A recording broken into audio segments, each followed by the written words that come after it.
एक छोटे से गांव में एक किसान रहता था जिसका नाम रामू था। रामू गरीब था, लेकिन वो बहुत मेहनती और समझदार था। उसके पास बस कुछ बीघा जमीन थी और वह उसी पर खेती करता था।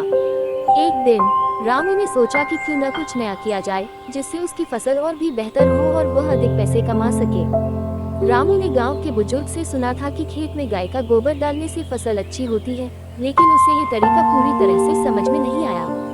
फिर उसने सोचा कि क्यों न गाय का गोबर खुद इकट्ठा किया जाए और उसे अपने खेत में डाला जाए। अगले दिन रामू ने गांव के सभी किसानों से गाय के गोबर के लिए बात की और सबने उसे कुछ गोबर दे दिया। रामू ने एक महीने तक खूब मेहनत की और खेत में गाय का गोबर डाला। उसके बाद उसने फसल लगाई। कुछ ही महीनों में उसकी फसल बड़ी और इतनी अच्छी हो गई कि पूरे गांव में उसकी फसल का नाम हो गया। अब रामू ने समझ लिया था कि मेहनत के साथ साथ सही जानकारी और नए प्रयोग भी सफलता की कुंजी होते हैं। लेकिन रामू की कहानी यही खत्म नहीं होती। एक दिन गांव में एक व्यापारी आया और उसने रामू की फसल को देखकर बहुत सराहा। व्यापारी ने उसे अपनी दुकान पर अधिक कीमत पर बेचने का प्रस्ताव दिया। रामू ने सोचा और जल्दी ही निर्णय लिया। उसने अपनी फसल व्यापारी को बेच दी और अच्छा खासा पैसा कमाया। इस सफलता के बाद रामू ने गांव में अन्य किसानों को भी अपने तरीके बताए और